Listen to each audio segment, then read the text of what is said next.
Hello everyone and welcome back to another episode of the Moxtober Daily Recap. For those of you who don't know, Moxtober is an annual event where for each day of the month of October, there's a different one-word prompt, and based on that prompt, people do various creative endeavors related to the game of Magic the Gathering. Most people make custom cards, which is what we review in these recaps, but people also draw art, write articles, or make deck lists. Anything creative related to the hobby. I'm here with Bradley Rose, and today is day 21, Decay. If you want to see all the designs we talk about on today's episode, you can find that in the description, as well as designer credits, the full files where we pull these cards from, and instructions on how you can submit your own cards to potentially be featured in a future recap. But yeah, with that, my first card is going to come from the MSC file, and it's going to be Fleeting Angel. So this is 2 white for 3/3. It enters with a flying first strike, vigilance, lifelink, and +1/+1 counter. At the beginning of your upkeep, remove a counter from Fleeting Angel. So this is a really strong card, or designed by MBTree. But yeah, this is a really strong card. You can even say it's like cheaper Baneslayer. It comes in as a 4/4 flying first strike, vigilance, lifelink, which is no small feat. The thing is, before you get to attack with it, you do have to remove a counter from it. Um, and it only gets worse as turns go on. So, having to play strategically so that you can get the most value out of this, either defensively or aggressively, is kind of an interesting conundrum there. I could definitely see like, oh, I want this to like do blocking work on the ground, and I don't care about the air because their creatures are all smaller than me. So the first upkeep I'll remove flying, and that's a first strike vigilance lifelink for a 4/4, which is still pretty good. Other situations you're like, oh man, their board is huge, and so the first strike won't matter anyways. I just need to go over them. So you remove the first strike, or like the vigilance, you're like, they have some good flyers, and really, um, this is my only creature. So if I swing in, or sorry, this is not my only creature. So if I swing in, it's not really gonna matter. So I'll just remove vigilance. Like I can see like scenarios from most of these, and then eventually you're just forced into more and more decision points. Now, is the balancing perfect? I have no clue, but I think the concept is like really cool, and if the balance isn't there, I think it's a very simple tweaks that you can do to make it so. So yeah, shout out to MBTree for this really compelling concept, especially in a day that I think is very dominated by like black or black X cards due to the latest decayed mechanic and just the general like zombie-ish flavor of the day. This this is awesome. So awesome to use keyword counters as a doubling of tracking like with vanishing, but instead they have utility. I can imagine just parts of the angel coming off, the wings are gone. Very cool. Nice choice of color because white is usually the one that cares about having a bunch of different keywords, so it plays well with Audric and friends. um, yeah, and I agree that this is like a pretty tough creature you can play with. I'll probably get rid of if I'm winning, I'll probably get rid of maybe lifelink or vigilance, depending on if I want to just crowd them out with the first strike blocker, or if don't really need the life. Yeah, so this is really exciting and fun. Okay, what is your first card going to be? Okay, let's go to mtg.design and we're going to go to Scrapyard Charger. Okay, we're going to the ground this time with this motorcycle. So this one's kind of pretty fun or funny in that so vehicles become creatures and that's cool. So it's got 3/1, but then the persist here interacts with this pretty funnily here is that when you crash your bike, you get some money out of it. You get some treasure, right? And then, but when the next time that you crew it, it's like the person is going to the junkyard dealership because it'll immediately die, because it has the -1 Oh, -1 that counter, is and then the actually toughness so becomes active. brilliant. I was like, oh, doesn't it just immediately die? No, because it becomes uncrewed. That Yeah, when that it is comes back. that's so smart, and I think that a 3/1 for one black it feels like that dying clause actually feels fairly relevant. Like you curve a one drop into this, and it's an aggressive creature, and so you can like force trades fairly easily, and then get some good Mm. value out of it to like, I don't know, like I suspect this is probably like mono black aggro mid range. So you like ramp out a Bob or whatever the Bob variant in the format is.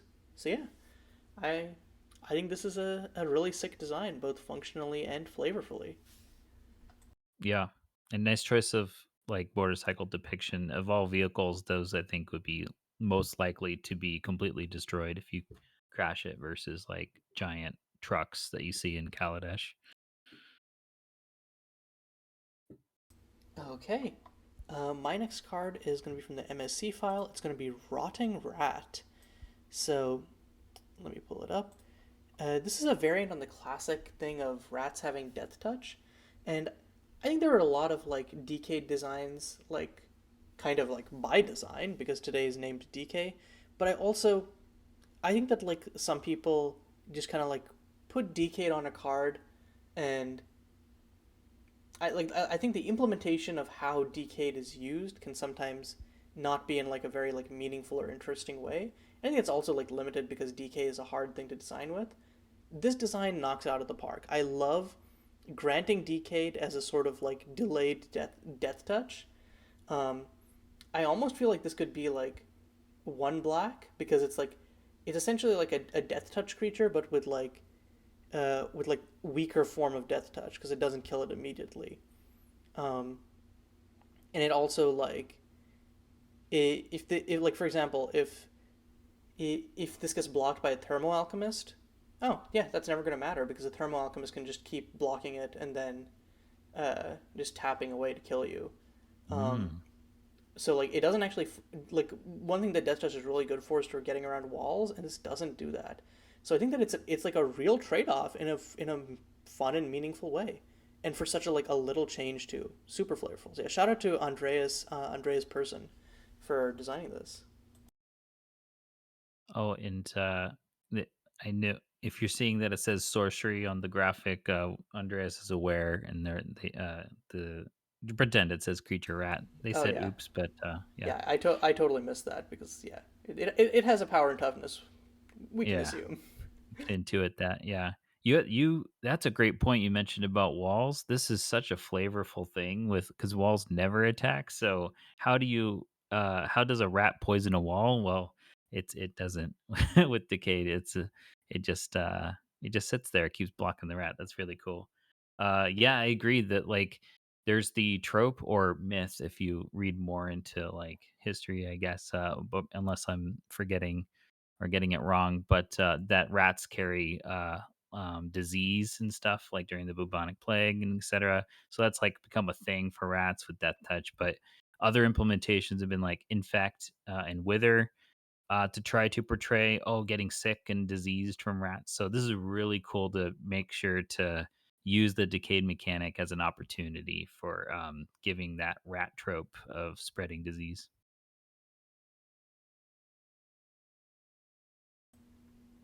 But yeah, okay. What is your next design gonna be? Okay, let's stay here in the MSC file. Let's go to Crumbling Castle. All right. Brick counters are back, but in the form of castles. Castles can be made out of bricks. That's cool. I like that a castle can the castle can teeter over and kill a lot of humans and other things that were living inside of the castle. It's a white effect to be able to go and do whatever sort of destruction. And I like that. Yeah, I like this is a flavorful representation of an impending crumbling that's going on. The lose one life's kind of peculiar, although maybe it's trying to uh, balance out this effect that's like essentially free when it comes down. But I guess you can try to bend it really much to how some new Phyrexian cards say that you can lose life for certain uh, cost reductions as a comparison. Yeah, and like losing life is kind of there across all colors. Like we have the Painland duels, right? And Ooh, okay, yeah. there's also the MDFCs which bolt you if you want to have them ETB untapped. So There we go. Okay, yeah, great. Then my hesitations are gone. yeah, this seems like a. I think like I like the concept of this, but the I don't know how to feel about like the eventual effect. I do think there's an interesting tension though, where it's like the sacrifice ability is like it's not as good as it looks at first glance because only destroying creatures with power 3 or less is actually a huge uh like issue even if you're getting it free on a land, and you're also like versus aggro decks where that wipe is best, you're losing a bunch of life to actually use this as a land. um and also, even though it's a strong ability on a land, unless you land this on literally turn 1, you're probably not going to get the wipe off in like versus aggro in a reasonable game. Um, so which are all like good balancing points, but I almost feel like I would want this to be more satisfying both for the person playing it and for the person playing against it, because it's hard to interact with for the person playing against it. They're just like, oh damn, gotta kill them real fast or their land just does a thing. And if you're playing it and you top deck it, you're like, oh damn, this does nothing. I didn't get to use my cool special wipe land. I don't, and like usually this is the part where I would suggest something. I don't know. I have no idea how to like reconcile the flavor concept into something a Mm. little bit more fun. And I think that the design is not actively bad right now. It's just something that like it's just like if the play patterns could be tightened up, it's something that I would appreciate. That's basically it. But yeah, shout out to I, Astrid with the B for this design. I agree with you about the like top decking this and seeing that like, oh man, they're like I can't kill their giant because it's too big for it. Here's a maybe proposition here, because white has the ability also to destroy creatures that are power 4 or greater because they smite monsters and all that. It would be, what if you can choose between wiping out a bunch of small peeps, power 3 or less, or destroy a creature with power 4 or greater? So it's like the castle fell on top of the big giant, Ooh, so like maybe like teetered total over. destroy. Uh, oh yeah, You're like yeah. I was proposing just like one creature, but maybe it feels better for 4 or greater, but it doesn't make sense, I guess, No, to no, me yeah, for the yeah. flavor. No, I was thinking like you could choose like creatures with total power so and so or less and destroy them. But then Mm. that has the potential to be one sided.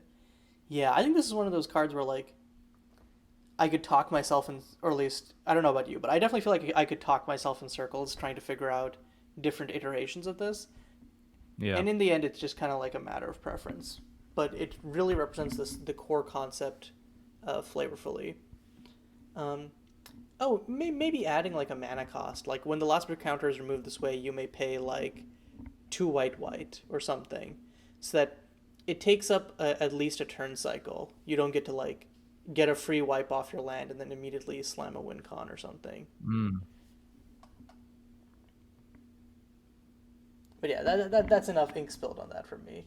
Um, Next up, let's hit a different concept of decay. In the MSC file, it's going to be Vimi, a modern chef, designed by, I believe, Jayhew. Let's check this. Yeah, designed by Jayhew. So here, I think it's supposed to be like decay as in decline of culture, and we'll see why that is when we get to the abilities. So foods you have, foods in general, not foods you have. Foods have one, sacrifice this artifact, you gain 1 life, and lose all of their abilities. Creatures you control have one, target player creates a food token. Whenever an opponent creates a food, create a treasure token. Um, with the idea being, it's kind of like, I think it's supposed to be like kind of a commentary on like high class restaurants where they give you like a single piece of sushi with like a basil leaf on top or something. The idea being like it's not this isn't actually very filling, but we're getting but like people will pay for it, so we'll get the fat cash for it. Um, I wonder if giving it to all your creatures, giving that ability to all your creatures is kind of either like redundant or like just maybe adds a lot of choice complexity when it could just be Vimy herself who just taps to give your opponent food. But I don't know. Um, Oh, I guess the creatures can give yourself food tokens, so there's actually some play there. But yeah, um, Mm. Hmm. Yeah. Oh but yeah, gosh, I like the the ability of Decay. like change. I like the idea of changing the abilities of well established token types to do something flavorful. I wonder how that would work with like treasure or something. Yeah.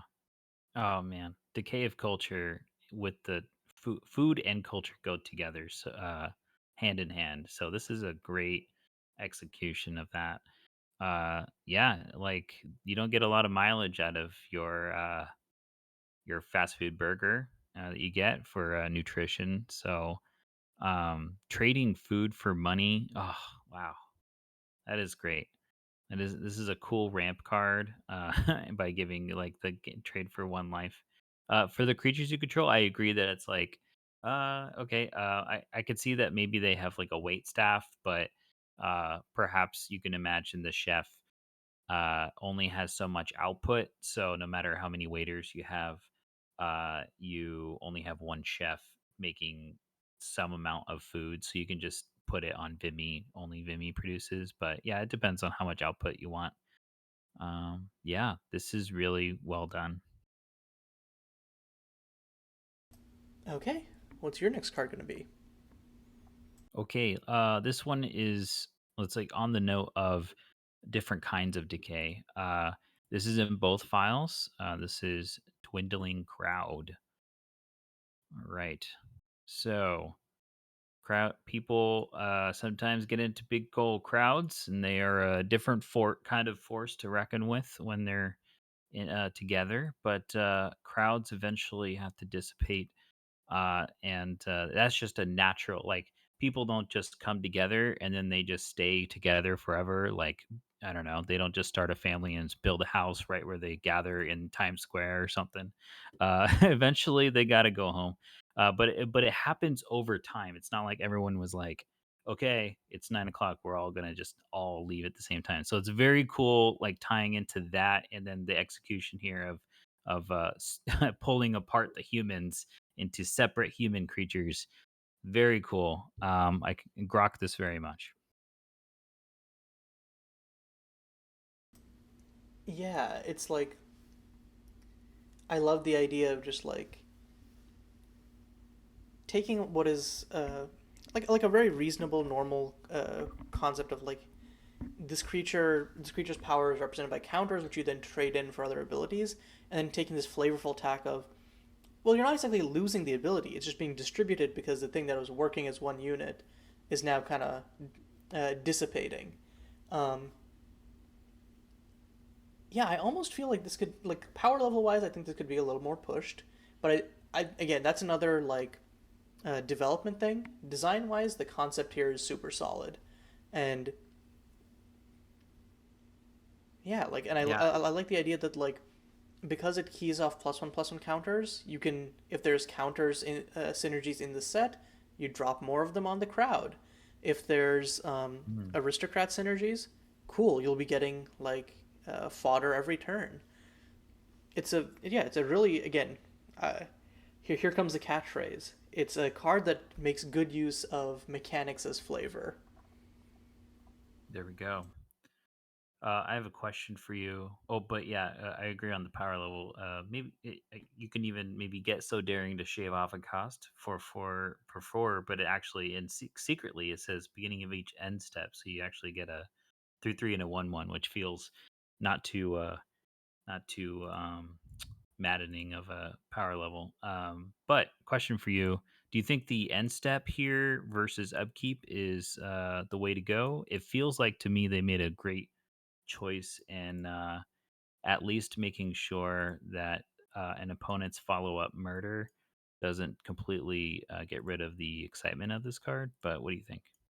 No, yeah, I completely agree. I think end step triggers are a really clean way to make cards have value. We discussed this on a previous episode, right? It was like the one where we were discussing the card that Juliet made, that when you like scry, um, if you scry cards more than are in your library, you like win the game. and we were talking about like Hmm. different types of answers. And I love the idea of like a card that has end step triggers because it's not like um, a Baneslayer where your opponent has a whole turn cycle and a chance to untap to answer it. It's not like a Titan where you get instant value and they have no chance, but it's something that punishes opponents for tapping out but rewards them for keeping mana up.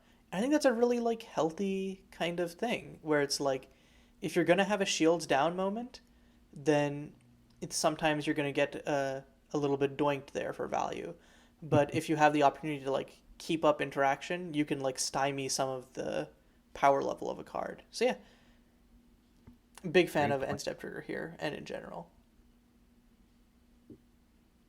Okay. Next up is from the mtg.design file. Let's hit Oilblight. So it's one in a black for a modal instant. Choose one. Put a -1/-1 counter on target creature. Destroy target creature with a counter on it. And I imagine the intention of this is you can use it by itself, where you use one and then you play another just to destroy the creature. But this signals to me that this is an environment where -1/-1 counters matter. So you're either like enabling synergies, or you're like kind of, or like your other cards put -1/-1 counters on stuff, and so that presets this up to just be like a really good Doomblade. Um, it's one of those cards where I feel like it in a single card, you already learn a lot about the environment that it's likely to be in or the set that it's likely to be in. And that's a good place to be. I like when there's like clear theming and signals. And for a card that is like strong enough that you feel totally okay. Like I could see playing this in constructed in some environments. I could definitely see playing this in limited because it's just good removal. So like cards that are exciting and make you want to play with them, but also tell you a lot about the mechanics of an environment, kind of like the perfect balance. So yeah, shout out to Clalurm. Clalurm. We'll go with Clalurm.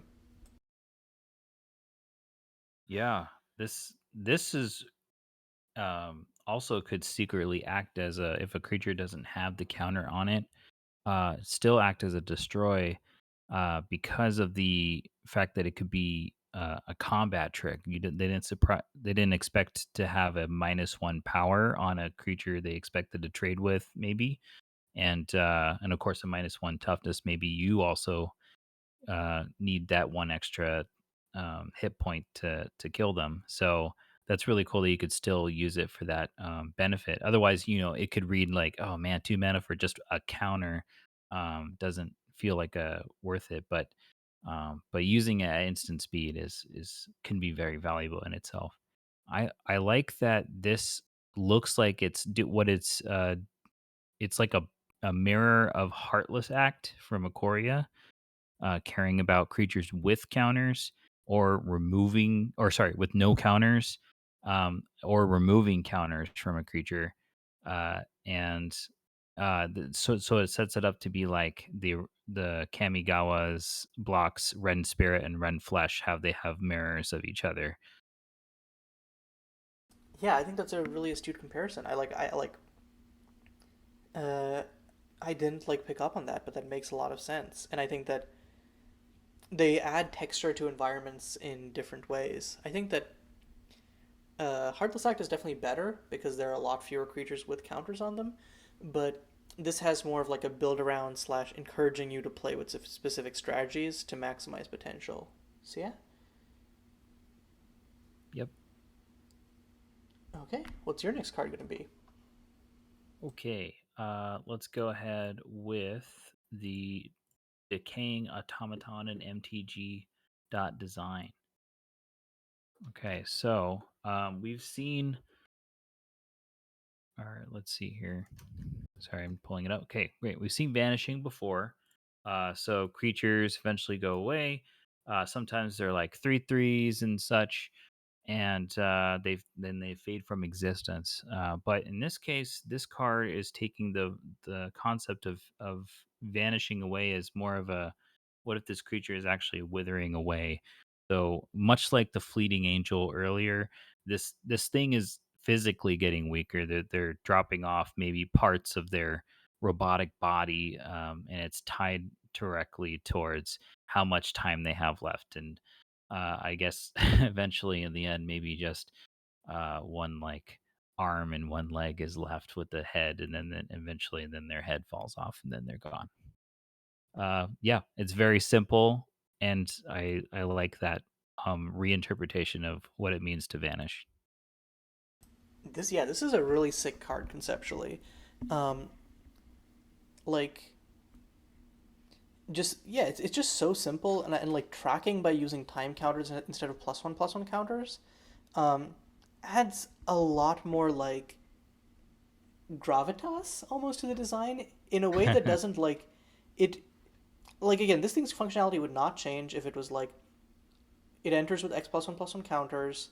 Um, at the beginning of your upkeep, remove a +1/+1 counter. But and then like sacrifice, and then the sacrifice when it had none doesn't really matter. Um, but yeah, there's like Mhm. yeah, just the concept is so nice. I think that like since we have stuff like Stone Coil Serpent now, um, Stone Coil Serpent is definitely like I think maybe not like too pushed, but I think the way that it's pushed um, makes it hard to also make other pushed designs of an endless one variety in the future. But I think Decaying Automaton, especially since it shrinks over time, you can definitely like throw a few keywords on there as a treat or something like that. Though Mm. obviously there is something to be said about how clean this is, and power level is dependent on format, so not a necessity to throw some on there, but just a thought I had. Yeah.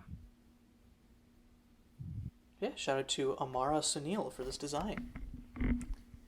For my next one, we're going to be going to the MSC file, and I'm going to throw out three-legged zombie. Do, do, do, do, do, do, do, do. Here we go. So this is another one from thenoblethief, who's working on converting Yu-Gi-Oh cards to MTG, uh, but not trying to translate the mechanics one for one. Instead, trying to make good analogs for the play patterns they enable. Three-legged zombie. When it dies, if it has no counters on it, choose Defender -1/-1 or Decayed.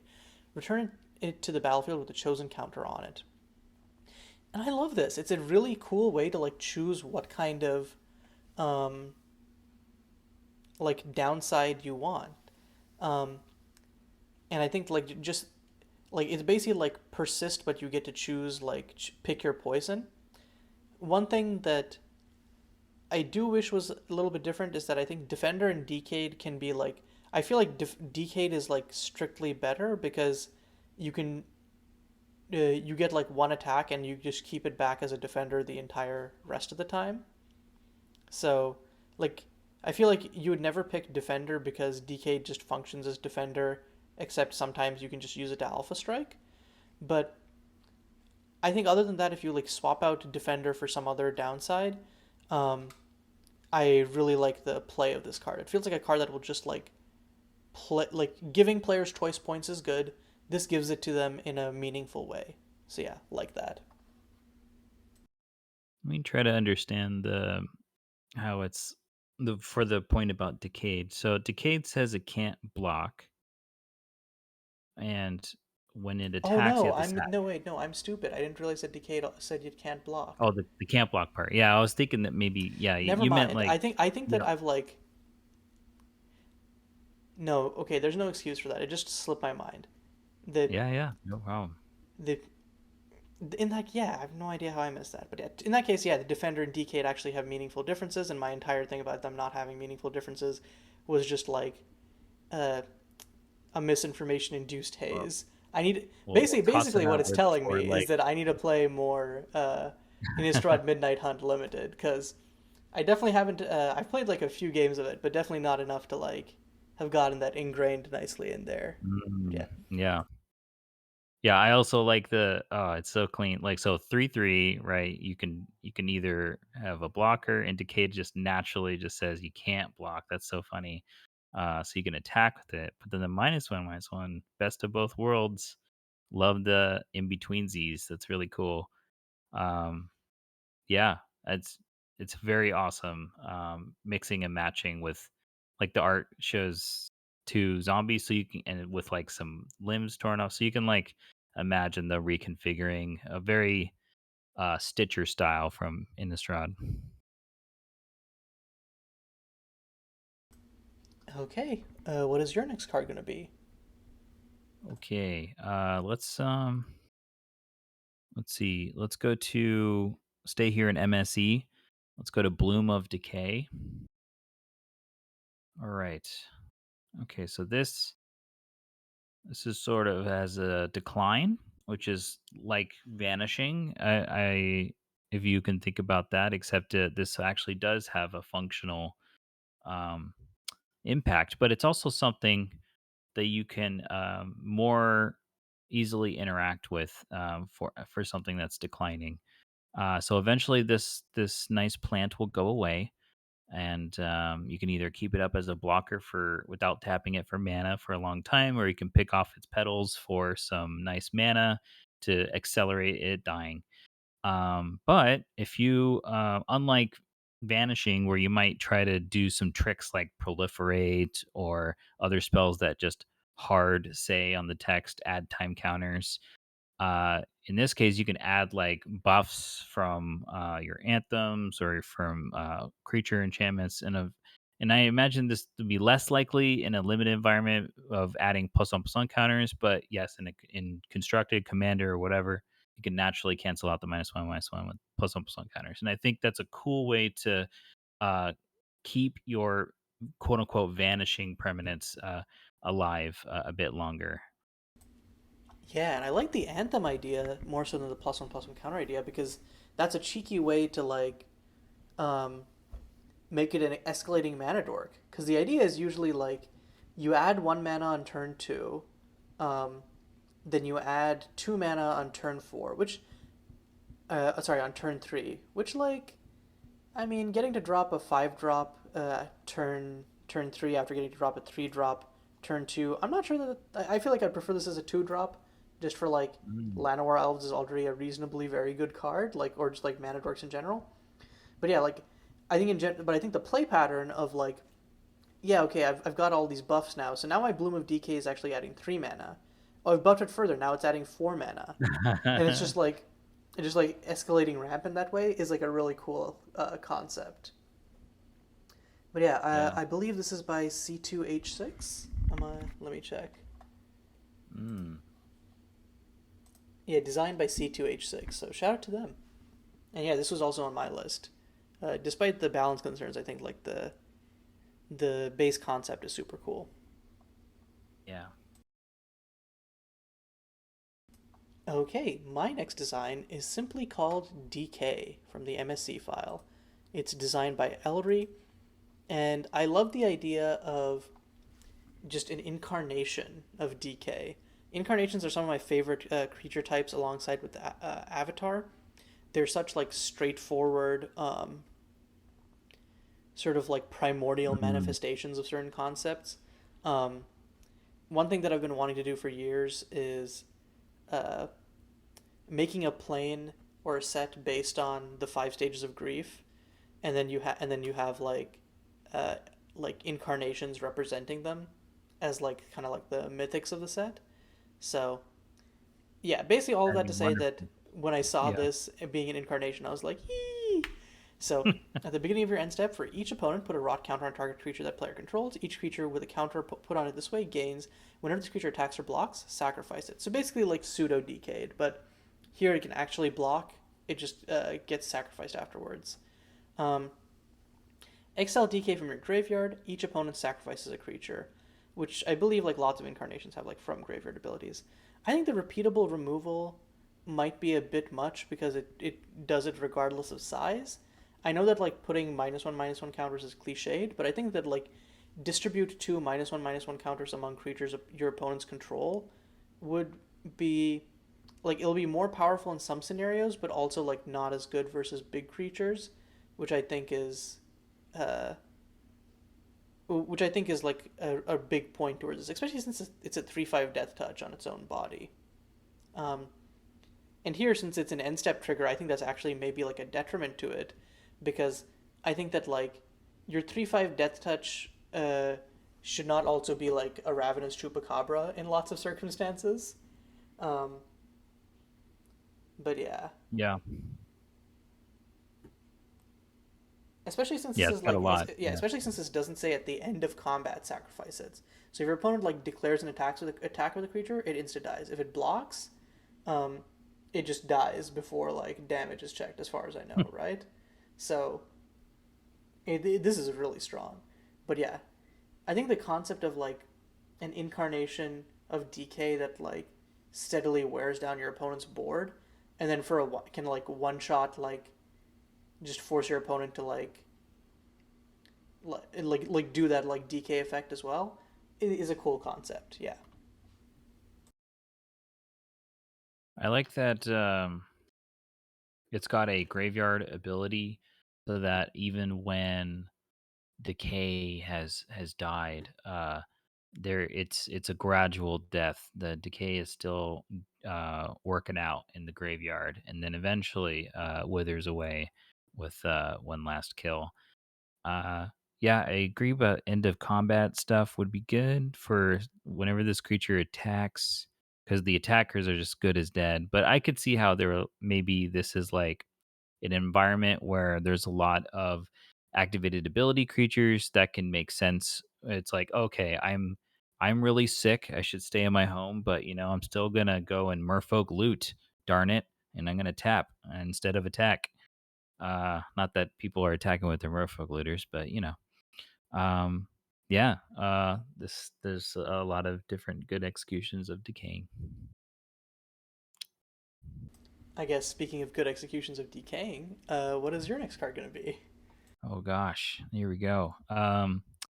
Let's see. Let's go to mtg.design. Let's go to Varel, End of a Dynasty. Okay. Uh, Pictured here, we see an Orzhovian person, I believe, and you can make some deals to keep this person alive. And the reason why you might want to make a deal with the person who controls this because it destroys all non-land permanents. Ah, geez. I like that there's some maybe magic or some revenge or something that happens when this person goes away. And the whole like gaining treasures for life is a very on point flavor of that. Um, It kind of feels like with the end of a dynasty, it's like uh, when he vanishes, he kind of like takes the kingdom down with him with his greed, kind of thing. mm, And so like Oh, yeah. yeah, This is you're getting into societal structures. Like if you imagine the crumbling castle we had earlier, where if you take out a load bearing pillar or whatever and it crumbles over, maybe this person had blackmails in place and all sorts of other debt that kept people working for the whole dynasty. And then this guy dying means everything is forfeit and everyone's free or whatever. Wow. and yeah, like it conveys with no flavor text. It conveys so much about what's going on with this dude. So yeah, shout out to Mm. Cocatrix. I think I'm going to do a quick scrap file to make sure the word deal. I think it's Church of Deals is a card land. Is that right? Let's see. Oh, yes. Or is Hava the Church of Deals? Okay. I just wanted to throw that in there. Well done. There's an actual deal taking place on this card. Nice. Okay. My next card is also going to be from MTG.design, and it's going to be the somewhat silly Marogoyf Abomination. Black, black, green, green for star, star. Power, it's up. It's a number of cards in your graveyard, up to 7. Toughness, number of cards in your hand, up to 7. You can discard a creature card, you gain 2 life, or you can pay 2 life to return target creature card from your graveyard to your hand. Um, I think that the discard mode is kind of weaker, but the intention is basically like you can cycle creatures um, like in and out of your graveyard to like use as combat tricks for this, which I think is a super cool concept. It's like secretly an Aetherling is is kind of like the takeaway. Um, Mm, I do think that okay. like it's a lot easier to get cards in your graveyard and cards in your hand. Like it makes sometimes you like don't want to play spells, um, and that just like and like because like you'll run out of cards in hand or something. So I kind of feel like maybe swapping it or like tweaking it to some degree, um, it would make it a little bit more compelling in that regard. I also think that like being able to repeatedly return creature cards from your graveyard to your hand is like really strong. Um, I kind of wish that it was like land cards because land cards are like not very useful in the first place in the late game, and get like getting back land cards for cheap is strong in EDH. It's strong in like some like eternal formats, but I think the general concept of it is a lot weaker than like looping creature cards. Like in most standard formats, looping creature cards is going to be stronger because you don't have like Glacial Fortress or whatever for like whatever very strong old lands that Gitrog monster uses. Um, but yeah, like Yeah. again, just like this being like a hidden Aetherling and how that affects combat, I think is a really cool mechanical implementation. And I love, again, it's Marogoyf because the Maro ability was cards in hand, and Goyf because it cares about stuff in graveyard. I'm not sure where the Abomination comes in, but I'm sure I'm just forgetting a card. um, I think that's a good analysis of the creature card part. You can get into this loop of always walling off your opponent. Like two life may not be very much in the grand scheme of things, and then they're like, "Oh man, I can't get past this. Can't attack because they got a big goif in whatever you keep recurring." Land card, I love that suggestion because now it becomes to me this deck building challenge of what I want to do is have a bunch of fetch lands in the beginning and just curve into this on 4, and then like after that I start getting back my fetch lands to keep up my curve and keep going up.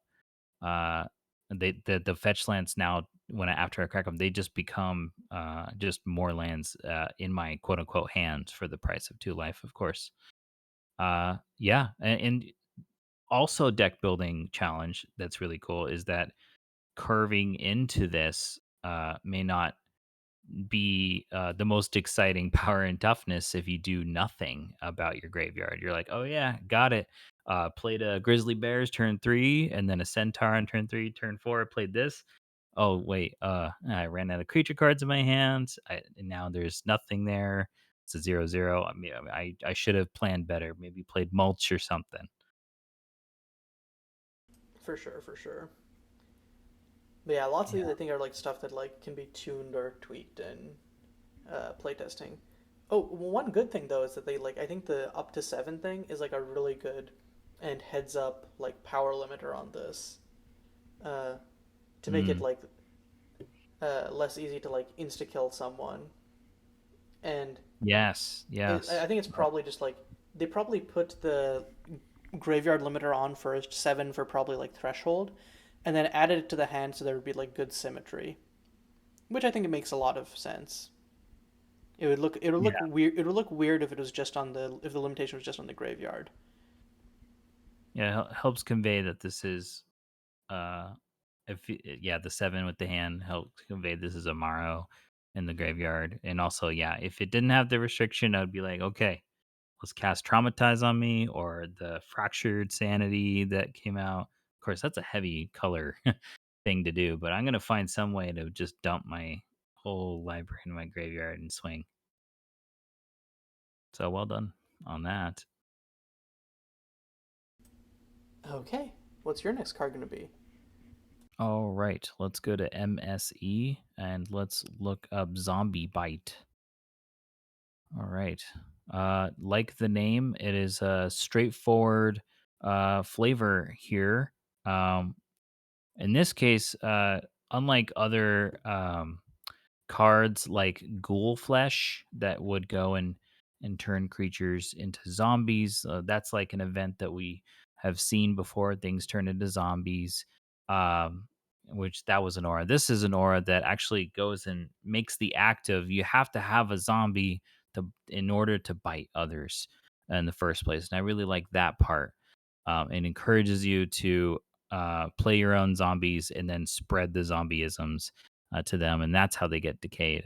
So that's really it. There is I haven't seen a lot of requiring you to need to use the zombie itself for a bite. Yeah, and I think that eh, I think that needing the zombie, it could make this play in fewer decks, but I think that the compensation of having it draw a card on ETB for what is effectively a 1 mana removal spell, like the package as a whole justifies that idea. I think is the cool part about it, where it's often if you're doing very specific tribal things, it can get oh man, this card is great, but then it's just so narrow and there's no home for it. Um, Whereas when you have really pushed and powerful things like this, it's the opposite, where it's oh, this says I should play zombies. I guess I'll first pick this and then grab some zombies to go with it. I guess. And obviously, this could also be an environment where you have decayed zombie tokens, like mid, in which case the zombie sacrifice clause becomes a lot more trivial. But yeah, Yeah, there's an implication that there's decayed in the environment wherever this card would be because it or decayed zombie tokens that you can have a lot of because the card itself says decayed. So it's like it's sort of a self fulfilling prophecy of well, unless you have decayed token making that has it everywhere. Oh yeah, probably because it says decayed on this. Yeah.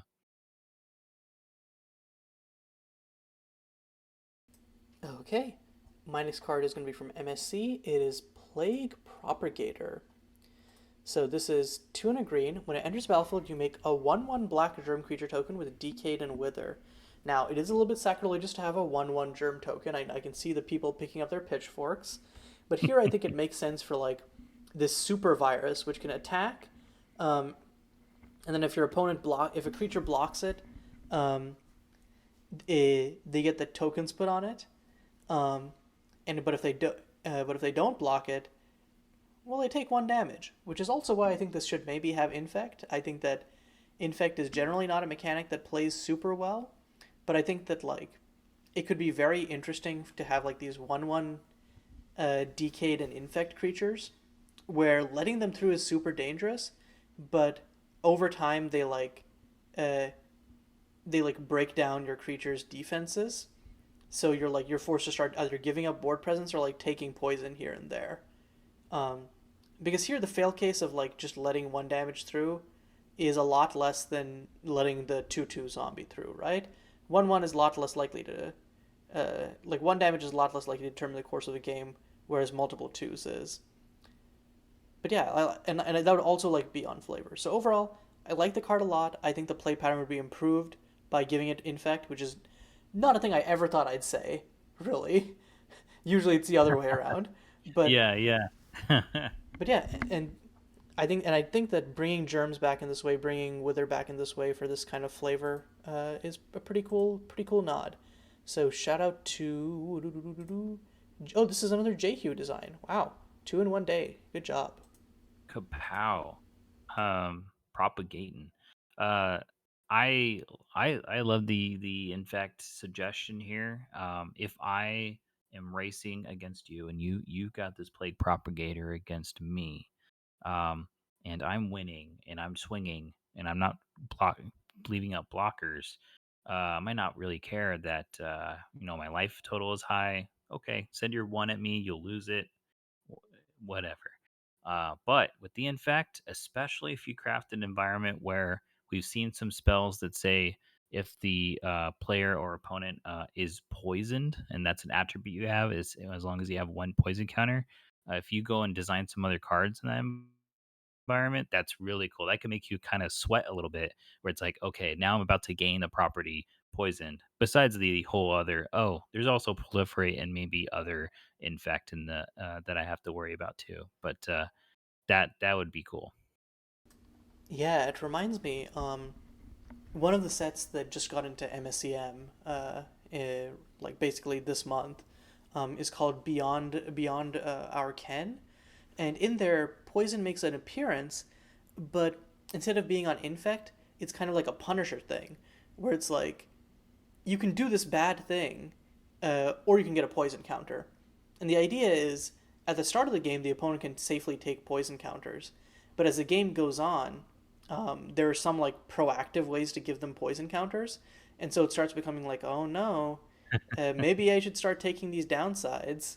So I really like that play pattern of like uh, turning it almost makes poison into a different mechanic, right? It turns it from something like very Mm, combat focused into this sort of like ticking up counter. But yeah, yeah. Oh, and no pitchforks for me on this 1/1 germ. We've seen 3/3 beasts, 4/4 beasts, 5/5 beasts, maybe I forget. So there can be room in the world for a 1/1 germ, and it helps that the 1/1 germ is strong because it's got wither and all that. Like you said, a super germ. okay. What's your next card gonna be? Okay, let's go to mtg.design, and it is called Graveyard Vermin. All right. Okay, so we've got another rat here. But so when the rat dies, it decomposes its body. Nice art usage from, I think, Gutter Skulk is the original card. But so worms go and feed, maggots and whatever, depicted here with the worm. That's awesome. But then, the cycle of life happens. When the worm dies, it goes in the soil, because that's where worms go, and then a plant blooms. And like, oh gosh, what a great way of decaying is a part of the theme here. Yeah, I think this is very fair for its rate as well. A 2/1, I get another creature again when it dies, so good for aristocrats or keeping up blocks over time. Very good. Yeah, what is the? Isn't there like a slime there's like there's oozes and slimes that do this too. There's also, is it Reform, the one that like decomposes into smaller and smaller fishes? Um, Oh, yeah, or actually, in that case, maybe it could also be a shout out to that. Reform starts as a worm and gets eaten by oh, it gets bigger and increasingly bigger. bigger things. Ah, yeah, there's always a bigger fish. Yeah, yeah, okay. Um, Yeah, good call out. Yeah. yeah, and this is just a really fun and functional card. It's good for aristocrats. It's good for grindy games when you're trading on the board a lot. Um, and again, mechanics is flavor. Yeah, I'm a big fan. Shout out to Dragon of the West for this design. Wow, we have Iroh on our show. I'm starstruck right now. Um, You're starstruck? mm-hmm. Is Dragon of the West the star that is striking you? Or Yeah, where? yeah. Oh. Because it's a reference to Iroh from Avatar: The Last Airbender. Oh my gosh. Man, it's been so long that I forget what exactly was being referenced, but that's a great show, everybody. Watch it if you haven't. Yeah, No, wait, no, I'm not expecting to. many Avatar references in the next few days of cards. All right. Play, Cool. send them our way. Um, yeah, okay. My next actual card is going to be Unpredictable Decay from the MSC file. Uh, okay. It's one black, destroy target creature as a sorcery. If green was paid to cast it, you may destroy target enchantment. If white was paid to cast it, you may destroy target artifact. If red was paid to cast it, you may destroy target planeswalker. And if blue was paid to cast it, you may return target land to its owner's hand. Now, I'm not sure about the exact distribution and balancing of like the different extra destroy effects. I just always love this thing where it's like hey, it has a pretty good base effect, but then if you splash some mana, um, you can like get even more value out of it. It's like build your own hybrid, and I think that can do some really cool things for both constructed and limited, because uh, like color other color is like a pretty steep mana requirement, or steeper than it looks. Um, but it also still allows for like splashing of one off color. So even though this looks like a 5 color card, it's really like a two color hybrid card in, or like it's a black and then 4 hybrid card in disguise. It's just a really flexible tool. Mm. Um, It's the MDFCs of mana symbols, but with more sides than two. Pretty much exactly, yeah. Um, Yeah. Also, yeah, love it where it's like, hey, let's pretend that people love building around this one card as like a starting point. They're like, hey, what's your unpredictable decay deck? And you're like, oh, I went for a red black direction because I really like destroying planeswalkers, or in this case, what the card is going for. But yeah, it's so cool that you can like see the same spell cast across different decks, but you get a different gameplay pattern or different approach. yeah, this is actually inspiring me a little bit because uh, in December, hopefully December of this year, I'm making a green full set where the idea is like every card in the set has green in it. So the commons are like, instead of artifacts, you have like green commons. Um, Mm. the and instead of like the traditional 19 commons per color, you have 25 red green commons, 25 black green commons, and so on. And so I think that doing a version of Unpredictable DK where the base color is green, and then you like, and based on how you like splash it, it can go into different decks, is a I think would be a really cool idea for either like an uncommon build around or like a flexible common for just meant for multiple archetypes. So yeah, I think that like if there's an anchor color in your limited, this type of effect can be really really cool. Wow, unprecedented in this case, where usually I expect when I see people participating in Moxtober, they're like, "Oh, hey, this particular day when I did this design, this inspired me to do something later for a set that I'm going to do after Moxtober." But in this case, someone else's design has inspired maybe you to go and pursue this space. Yeah, so like shout out to the punny for this design and concept. It's pretty cool. Okay. Um, I think we're running on time just a little, so I think we'll make this the last card of the show. So no pressure, but what's it gonna be? Well, that's some good timing. I was starting to sweat with running out of cards in the list here. So, but this is pretty much the last card. Unholy Flare in mtg.design file. This one is by Mono White Border, who does the double combo execution of both card design and Mono White Border did the art. So that's very cool to see as always. And Yeah, and the this is day challenge they're doing 20. for the month is skeleton Oh, each day plus number of words on the card equal to the day it is, right? Which is insane to me. yeah, there's so many restrictions. Skeleton, number of words, and drawing. uh okay, so all right, so in this case, this paints a grisly picture in my mind. There's an axe here. The skeleton feels like when someone dies, they like chop off all their flesh and muscle and stuff, and then they said, "Hey, come join my skeleton team." And yeah, so that's a I think that's a was a very visceral flavor thing that I was enjoying from this thing. And of course, it's got the very drudge skeletons. Got to pay a black to regenerate on the skeleton token.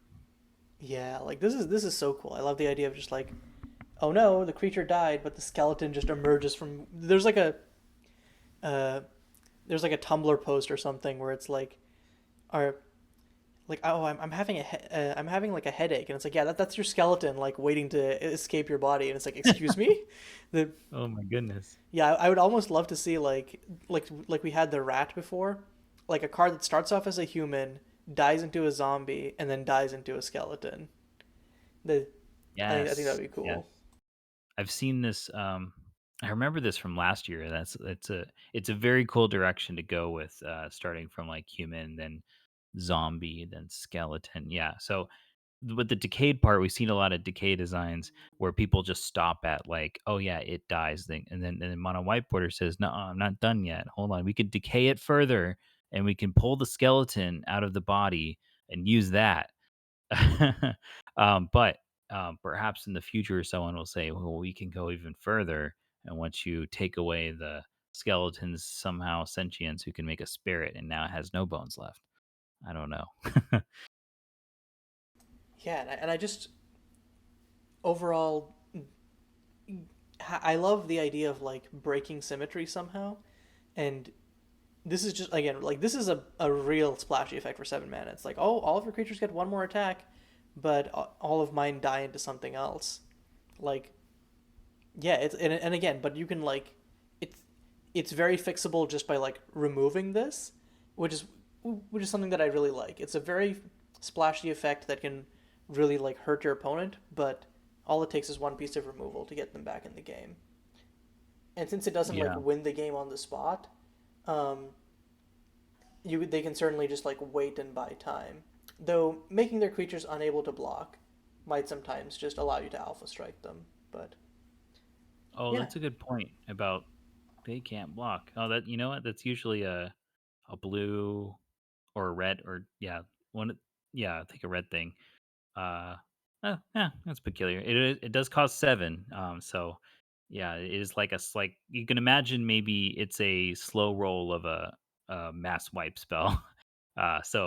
Creatures that die to Wrath of God can't block. That's there you go. That's just another way of breaking down what entails Wrath of God. but yeah, Good time. and with that, solidly right on the hour. That's today's episode. Um, so once Well again, done. thanks everyone for watching. Uh, all of the designer credits for the cards that we showed off today are in the description, along with the full list of cards that we pulled this specific sample from, and instructions on how you can get your own cards into the files for future days so that you could potentially be featured on these episodes. So thanks to Bradley Rose for joining me on this episode.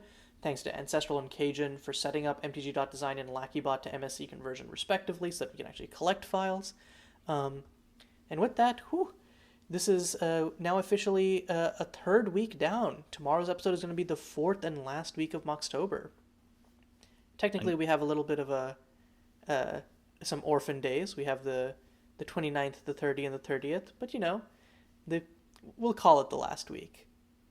yeah, I'll add another thank you and thanks to Caillou for these recap videos.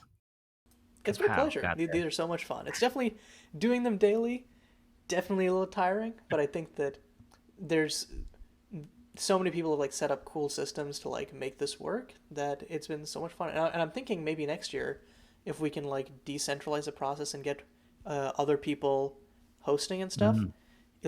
it'll both uh, give a chance for more perspectives to shine through and more creators to get a cool voice, and it'll also lessen the work on me, which we always love that. But yeah, I've been having a blast doing these, and to the people who've been watching, commenting, and submitting their designs, so uh, we can actually look over them. Thanks so much for that. Yeah, but yeah, All right, we have decayed our episode. See you cool. later. Yeah, gonna go be sacrificed now. Be right back.